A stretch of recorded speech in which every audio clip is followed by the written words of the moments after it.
बता दें कि डॉक्टर अस्पताल को मेडिकल कॉलेज को सौंपने का मुद्दा एक बार फिर सामने आया है। करार के बावजूद डफरिन और विभागीय संदर्भ सेवा अस्पताल का अब तक हस्तांतरण नहीं हुआ है। मीडिया से बातचीत में अधिष्ठाता डॉक्टर नंदकिशोर राउत ने कहा कि डफरिन अस्पताल मेडिकल कॉलेज को सौंपा गया होता तो बेहतर चिकित्सा सुविधा और वेंटिलेटर उपलब्ध कराए जा सकते थे। वही हस्तांतरण को लेकर नया प्रस्ताव भेजा गया है, लेकिन उस पर अभी तक हस्ताक्षर नहीं हुए। चलिए एक नजर डालते हैं उनके विस्तृत बयान पर। काय आपल्या मंत्रिमंडळाने जिल्हा सामान्य रुग्णालय म्हणजे इरविन, तसंच स्त्री रुग्णालय हे डफरिन आणि सुपर स्पेशालिटी हॉस्पिटल हे तिन्ही पण वैद्यकीय महाविद्यालयाला 7 वर्षासाठी विनामूल्य जंगम स्थावर मालमत्तेसह हस्तांतरित करायचा असं डिसिजन झालेलं आहे ऑलरेडी।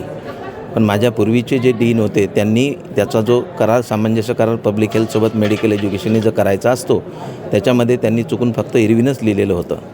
मी जेव्हा इथं रुजू झालो तर सौंदर्य CS मला म्हणाले की मी तुम्हाला फक्त इरविनच देतो, डफरिन आणि सुपर हे आम्ही देत नाही, कारण तसं करार केलेलं नाही आहे। तर मग मी त्या दृष्टीने हिवाळी अधिवेशनामध्ये माननीय मंत्री महोदय, आमचे मुश्रीफ साहेब, सेक्रेटरी साहेब, कमिशनर साहेब सगळ्यांनाही सांगितलं की असं चूक झालेली आहे आणि नुसतं इरविनच्या भरोशावर आपण वैद्यकीय महाविद्यालय स्थापित करू शकत नाही। तर मला मंत्री महोदयांनी सांगितलं की ते चुकलेला MOU बरोबर करून घ्या आणि तिने आपल्याला ताब्यात घ्यायचं आहे। त्याच्यानुसार मी तसा MOU मुंबईला इथून गेलो, तयार करून ते टायपिंग केलं, तिने हॉस्पिटल ताब्यात देण्यात यावे आणि मानचे संचालकनी सही पण केली आणि पब्लिक हेल्थच्या संचालकाकडे मी नेऊन दिलं, त्यांनाही भेटलो, त्यांचे कमिशनर मॅडम होत्या त्यांना पण भेटलो आणि ते म्हणाले सही करतो आणि पाठवतो। आता 27 फेब्रुवारी 2026 पासून ते MOU त्यांनी सही केलेला नाही आणि त्यामुळे आम्हाला कोणतेही हस्तांतरित झालेलं नाही आहे। आजही आम्ही सगळा आमचा स्टाफ इरविन हॉस्पिटलमध्ये जाऊन काम करत आहे। इकडे आम्ही पाय पण ठेवत नाही। आमचे बालरोग तज्ञ डॉक्टर आहेत आमच्याकडे, associate professor doctor Milind Somvanshi आहे, असिस्टंट प्रोफेसर मेश्राम आहे, परंतु आमच्या हे ताब्यात नाही। ही जी घटना घडली ही फार दुर्दैवी घटना आहे, म्हणजे मला पण त्याच्याविषयी फार अतिशय दुःख झालेलं आहे की असं घडून एक लहान मुलांचं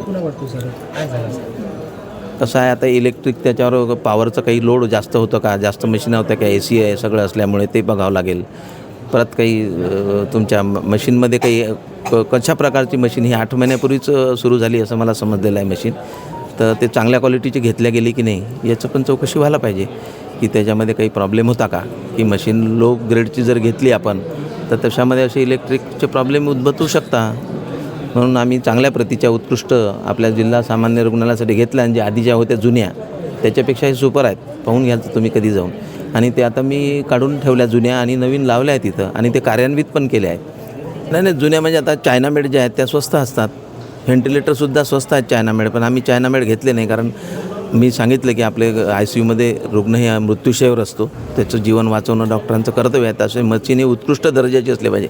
प्रायव्हेट हॉस्पिटलमध्ये MD मेडिसिनवाल्याकडे जी व्हेंटिलेटर येईल त्या क्वालिटीचं व्हेंटिलेटर मी ICUला घेऊन दिलेले आहेत 20 आणि आता मी 31 ऑगस्टला रिटायर होतो आहे, पण त्याच्यासाठी सुद्धा मला अनेक अडथळे येऊन राहिले की ते उद्घाटन त्याचं करायला जिल्हाधिकारी महोदयांना या म्हटलं पाहायला, तर ते पण म्हणते मला वेळ नाही। आता मी त्याचं पत्रकार परिषद घेऊन रिटायर झाल्यानंतर बोलणार आहे की यांच्या मागे काय उद्देश आहे यांचे, आणि त्याच्यासाठी मला सहकार्य जे लागत होते या लोकांचं ते पण यांनी केलं नाही। माझ्याकडचा मी भरपूर स्टाफ दिला त्यांचे ते जुने व्हेंटिलेटर शिफ्ट करायला, त्यांनी कोणतेही मला त्या प्रकारे जेवढं मदत पाहिजे तेवढी केली नव्हती, पण मी माझं कर्तव्य समजून केलं डीन म्हणून। कदाचित हे हॉस्पिटल तुम्हाला मिळावं असतं,